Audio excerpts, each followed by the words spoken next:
Today we are joined, and it's a very rare day today because I don't know about where it is in Liverpool, but here it's actually extremely sunny. So I'm grateful for that here in England. And my name is Zach from the Too Legit Show, but we are covering this for MMA Ireland. We have a very, very special guest. He's an undefeated bantamweight, carrying lots of skill, lots of talent, lots of well-deserved hype. And that man is Nathan Fletcher. Nathan, how are you doing today? I'm doing very good. Thank you very much. That was a very kind introduction. A lot of nice words there. So I appreciate that, mate. Thank you very much. No worries. And like I said, how it's good weather over here. How is it in Liverpool right now? Is the sun shining? No, there's grey clouds above me here. There's no sun. It was a little bit of sun before, um, right after training. There's a little bit of sun when I was walking to the train station, but now it's just grey skies again, unfortunately. I mean, as we know in England, it's mostly grey, it's mostly raining. But when we do have that period when it's really sunny and it's hot, and obviously you're in training, does that affect your training any at all? Do you think at some point, oh, I wish I was outside, or are you just so locked in, it doesn't matter? It's just a lot better. Like these last couple of months, it's been freezing. Been going into the gym, like starting off training in layers, like hoodies, trackies. I don't wear socks. I always think anyone who puts socks on the mat, you're just bitching out because you can't wrestle in socks. You get no grip on the floor. So I'll let my feet freeze, but you've got to layer up. You take like 25, 30 minutes before you even start getting warm and getting a sweat going.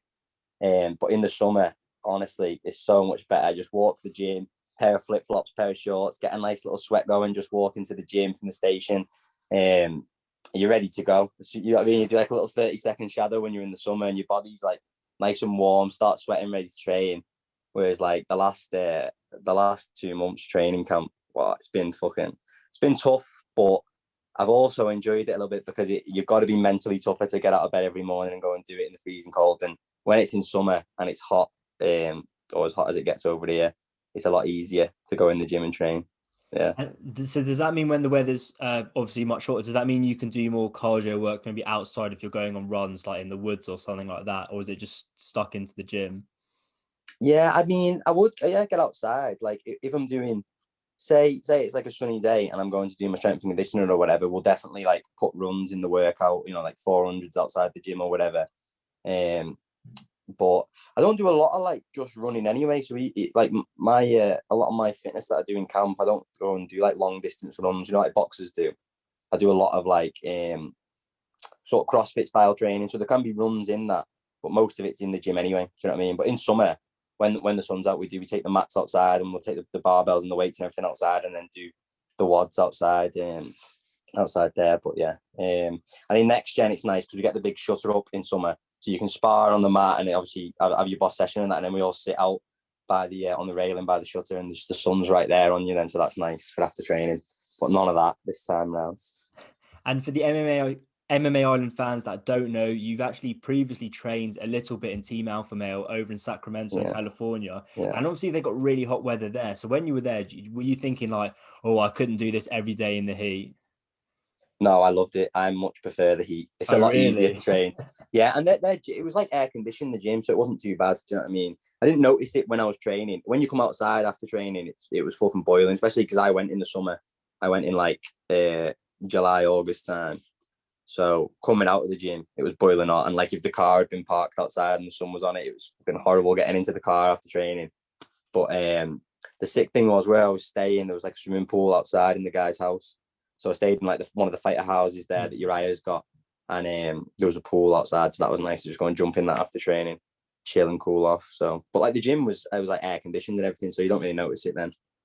Yeah, I mean, fair enough. You don't get much that over here in England, but then again, it's not needed. And with the weather, I'm sure you're going to want to go outside more. And but I think everything right now is restrictions. But how is the COVID rules and restrictions? Is it a bit more easier for you to move about?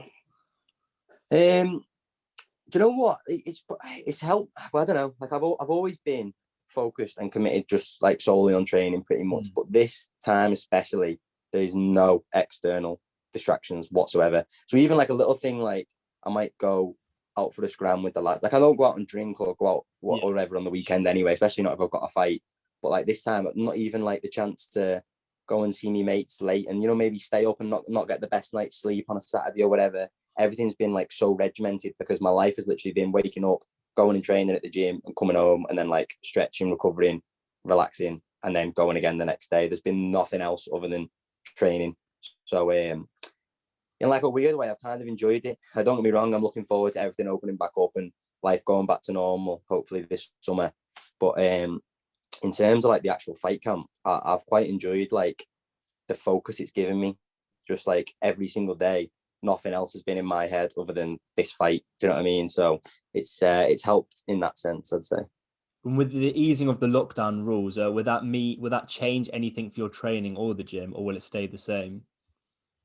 I think once the gyms are back open properly to the public, I'll go in of a night time and do all the we have like jiu-jitsu classes on at night, which a lot of the public come to. Because there's a lot of guys in our gym that are like brown belts and purple belts, black belts, that work full-time jobs. So they don't come in and train in the morning with the fighters that we've got our fight team training, or the COVID bubble or whatever that we've created, so we can all train for Cage Warriors. But when the gyms are open again and everyone's back in, I'll go in overnight and do all the jiu-jitsu classes with the people that come in from just like the general public and that. So that'll be different. But other than that, not much else is going to change, no. So And with your gym, obviously next generation in Liverpool, lots of great fighters there, especially you, lots of good up and coming talent. You seem like a very cohesive, all getting along and laughing. And I've got to know, what's the best and worst thing about training there? the best and worst thing. The worst thing is probably just the travel, because I live in Southport, so I've got to travel like from mine to get to the train station and to get into Central and Water. It's probably like an hour to get from my house to the gym every day, and then an hour back. So that's the worst thing. And then the best thing is just all the lads in the gym, like all my training partners, like my best mates, literally the coaches. We all get on so well. We're like a big family. Do you know what I mean? So the atmosphere in the gym every day is boss, and just the lads that we're in training with. That's the best thing about training, definitely. And I've got to ask you, last week, if you watched it, UFC 215 Army had a phenomenal, great and stacked card. And there were lots of things to Yeah. talk about in that, but I want to focus on one fight in particular with you. And that was the bantamweight title fight of Piotr versus Aljamain Sterling. And I've got to Mm-hmm. hear your thoughts on that. What did you make of it? It was a bit of a weird fight, to be honest. I think Jan was very composed, and I think he was definitely taking over. Obviously, until he threw that illegal knee. I think it was going to go his way. I think Aljo started all right in the first round. I don't know. I know his style's a bit reckless anyway, and the way he like sets up his takedowns is with mad strikes. Like he throws very unorthodox stuff to get into range to where he can get a hold of you. But I almost feel like he was getting into like a wrestling range. I don't know. Maybe Jan is a lot stronger than he looked, because every time Aljo got hold of him, it almost looked like he wasn't really trying to finish the takedowns, especially when he got tired. You could see he was just like bending out, like they were just terrible shots. He was like leaning over, getting in at the legs, not like chest up driving like you get taught on how to finish a takedown. So I don't really know. I'm not going to say he's like wasn't conditioned, because obviously it was like a world title fight. He was obviously in the best shape of his life for that, but it just looked to me, I don't know, he looked a bit weird the way he approached the fight. I thought he come out all guns blazing. Did he get he might have got a takedown or two in the first, but after that he just kind of went really sloppy. Do you know what I mean? Like Jan was looking good. I think he was a bit too patient. I think he was waiting for Aljo to tire himself out and then put it on him like he normally does. He's very like starts at a slower pace and then picks it up, doesn't he, as the fight goes on, Jan? I think he was going to win if he didn't throw that knee. But it was just a weird fight. It was it was a bit of an ugly fight, wasn't it? It just didn't look very, the technique and everything didn't look great. I don't know. I wasn't like massively impressed by it, to be honest, considering they're the two best in the world at my weight class. Don't get me wrong, I've actually fucking rate both of them very highly coming into it. You know what I mean? Aljamain's grappling's quality. You see what he did to Corey Sandhagen. Yeah, It was exactly. phenomenal as well. But yeah, just a weird fight. And obviously that knee, I don't know what he was thinking. I think maybe Aljo didn't have his hands on the floor. So Jan might have thought like he was building to stand back up, and he just thought I might time it as his knees come off the ground or whatever. But you watch it back and it's like he's blatantly down on his knees. Do you know what I mean? So it's the fact he was like waiting there for like a few seconds and then threw the knee. It was a weird one. But yeah, And that's my take. do you think after obviously Sterling took that knee, there was a lot of controversy because obviously he was taking his time. He must have been very hurt after that knee. Do you think the decision should have lied with Sterling to continue the fight, or is that more a decision for the referees or the doctors? I think the ref and the doctor should have been more on it. I think it's a lot. It's a lot for a fighter who's in like that like heightened sense. Like he's in a world title fight. he's just been kneed in the face. He's quite clearly like a bit concussed. Do you know what I mean? And the fact they were like asking him, "Are you okay to continue?" Like he could have said, "Yeah, I am okay to continue," just because if he wanted to win so bad. Do you know what I mean? If he didn't want to go out like that, which would have been stupid because then they could have gone, "Yeah, sound. He can continue." He stands up, gets hit with a shot, gets dropped again. Do you know what I mean? Loses the fight and suffers like probably brain damage from it. Do you know what I mean? So I think they should have, as soon as that happened, and it was pretty obvious it was like a severe shot. It wasn't just like a little illegal shot, and like he was quite clearly okay. It was obvious that he was fucked off it. So they should have straight away and I think they should have ruled it a no contest more so than like disqualifying Jan and giving Aljo the belt, because let's be honest, he's not the champ, is he? Like he didn't win anything. So, but I think he knows that. You know, right after the fight, he was like taking the belt off and stuff. So yeah, I think they should have just no contested it straight away. Sorry, someone tried to ring me then. No worries. And let's say obviously they're going to run it back, I'm sure, for a rematch, and this time Sterling will be going in as the champion. If let's say I put you in Aljamain Sterling's shoes, what are you going to be doing differently if you were to fight Jan? I paced myself a lot more than what he did. He looked like he definitely went out too hot and blew his wad. I think, yeah, I mean, Aljo's not going to win on the feet against Jan, so he's got to take that grappling approach, but maybe just be a bit more patient with it. When he had him against the fence, I don't think he really did enough. Normally, his cage wrestling is really good. He can get to the back, he can trip people, get them down. He's very good at like chain wrestling against the fence. But then in the Jan fight, again, it could just be because Jan's balance was so good, but it didn't look like he was having any success there. So yeah, I don't know. You just have to go back and see. I think the main thing is pace yourself more, because it's a 5-round fight, and he was definitely looking like he wanted out anyway before he got kneed in the head illegally. So that'd be my main bit of advice for him, just to pace himself a bit more. Well, there you go. And from that fight to your fight, recent news, obviously, it's been a long time for this to become official. Well, certainly for Cage Warriors to announce it. I'm sure you're Yeah. excited about it. I am. And obviously you've had you've been having a fight for March. Has that really the announcement of an opponent, has that really affected your style of training, or were you just in a training camp as usual for anyone? Yeah, I mean, I don't like to go too specific because, like, a lot of the time, to be honest with you, it was only until my last fight when I fought Lee Mitchell that was he was the first opponent I got offered, and then it stayed with him right the way throughout until we ended up fighting. Pretty much every other fight I've had, they've come with someone first, and I've started training for them, and then they've pulled out and someone else has stepped in, and then but by the time I even fight, I've had like 3 or 4 opponents. You know what I mean? So, I tend to just focus my training on myself and getting better, improving in areas that I think I'm weaker. But I've known about this fight probably since like early February. I got my coach come and said, "Do you want to fight him? Like, this is who we've been offered." So I was like, "Yeah, straight away. Good name to take out." So I've known about this fight for probably like the last 6 weeks, and then obviously got my contract signed a while ago. But Cage Warriors just took their time announcing it.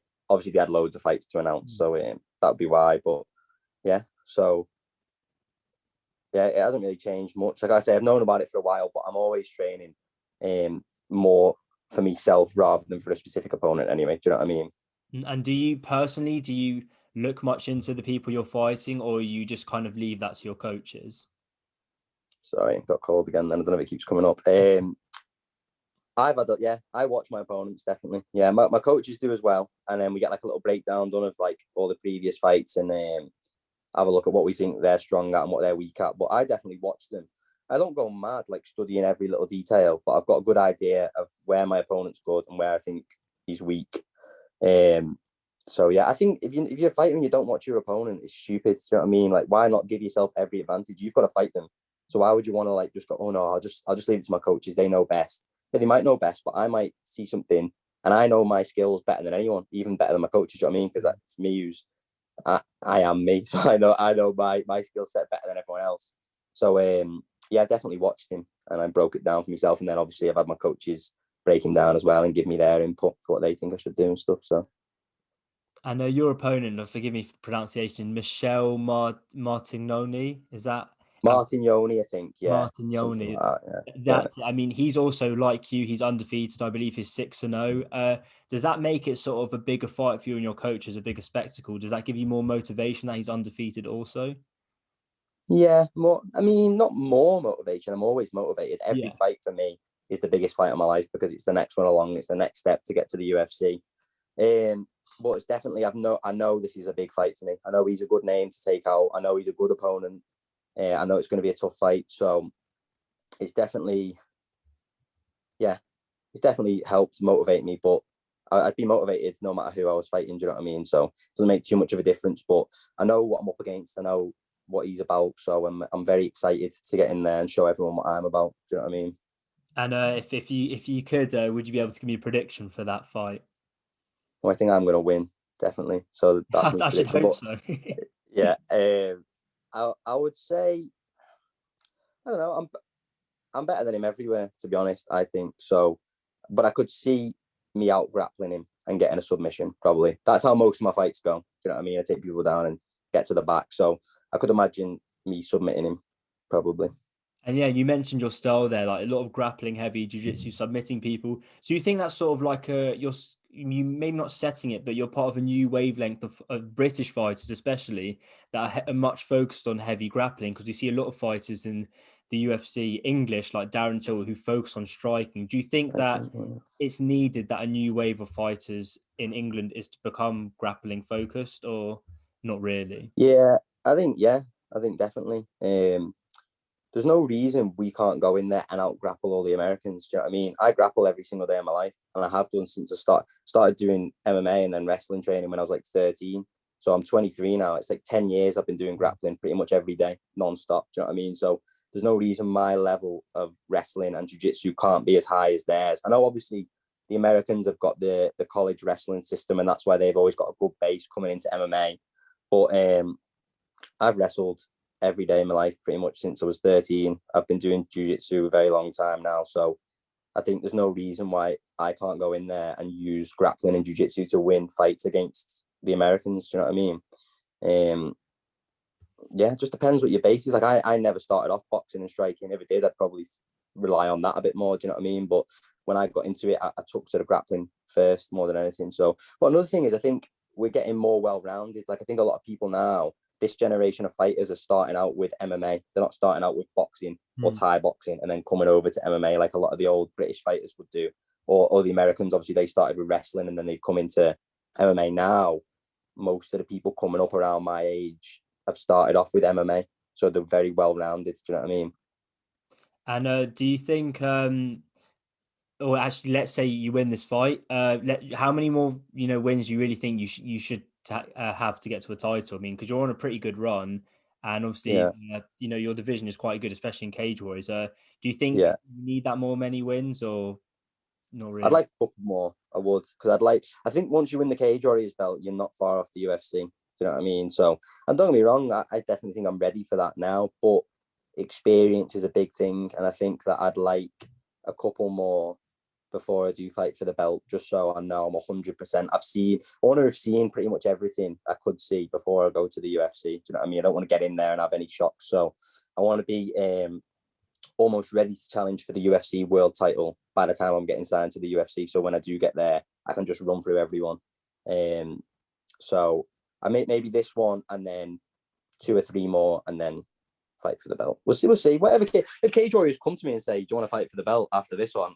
I'm not going to say no. Yeah. Do you know what I mean? So, but we'll see. Ideally, and I think they probably will give me a couple more, just because I'll only be 5-0 after this fight. So, that's still very early on in my career. Do you know what I mean? Not going to be going to the UFC with like probably any less than 10 fights, really. So, maybe a couple more. And I've got to ask you, there's a big fight for English MMA this week, Leon Edwards versus Bilal Muhammad. How do you see that Yeah. one going? Do you know what? I haven't watched much of Bilal Muhammad. So I don't really know, but I think Leon's very good. I rate him highly. So yeah, I wouldn't know which way the fight's going to go because, like I say, I haven't watched much of Bilal. He just fought recently, didn't he? Yeah, He's had a quick turnaround, he did. He's got a recent win. I think he's on a 3-fight win streak, Bilal. right? And who did he fight last, and how did he win? Oh, I can't quite remember. I think it You was a know, decision yeah. though, if I stand correct. Right. Okay. I think Leon's one of the best in the world, so Mm. I'll back him, and he's English, so I think Leon's going to win. Do you believe in a sort of like ring rust of fighters, or do you think that's just a bit of a myth? Uh, no, I do think it could. be a factor. I mean, it depends. So basically, right. So if your sparring is very fight realistic, let's say you go into the gym and you do your warm up separate from the guy you're going to spar.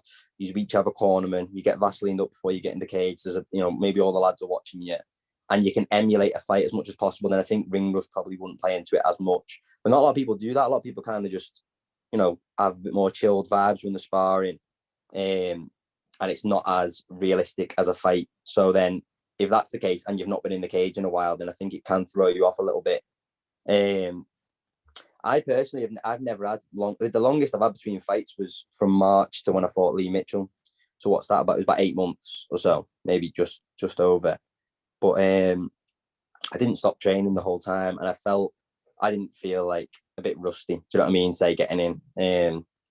So I don't know. I think it can, and I think it depends on the athlete as well. Do you know what I mean? Some people need that constant like fighting 3-4 times a year so they can like stay used to it.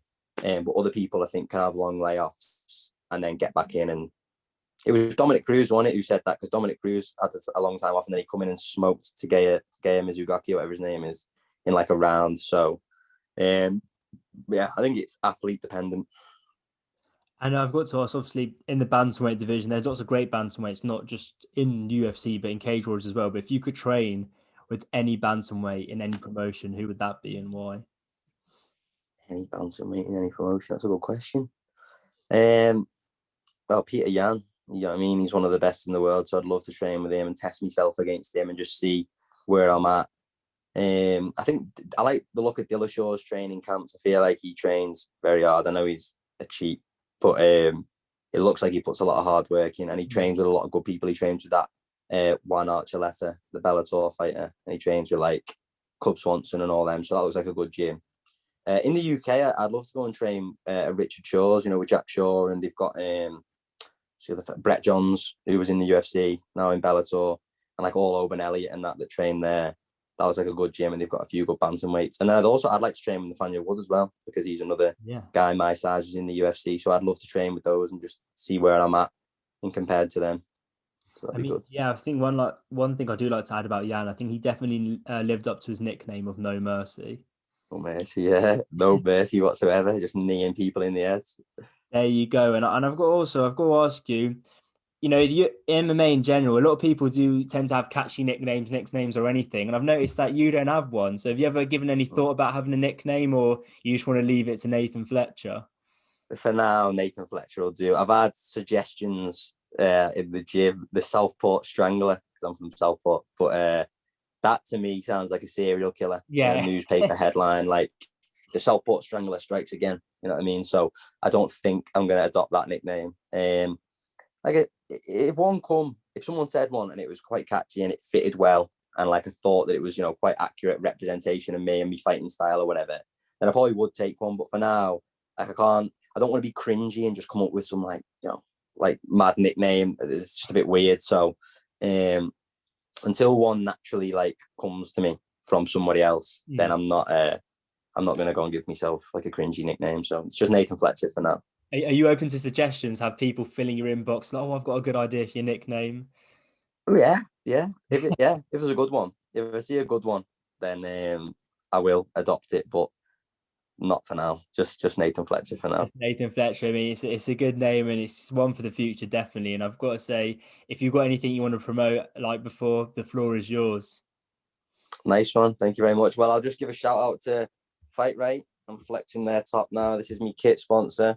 I just got a load of stuff off them yesterday, so I'm repping this now. So I say thanks to my main sponsors. So Finer Filters, obviously they've been sponsoring me for like the last 3 years now. They help massively. Jack Harper, who's another one of my sponsors, come on board last year. Again, massive help. Wouldn't be able to do it without him. Macro Chef, which is me food prep sponsor. Do all my food in fight camp, so that's very, very handy. What else? Yeah, obviously everyone in Next Gen, all my training partners, and Peak Performance, where I do all my strength and conditioning. A shout out to them as well, because they've been a massive help. So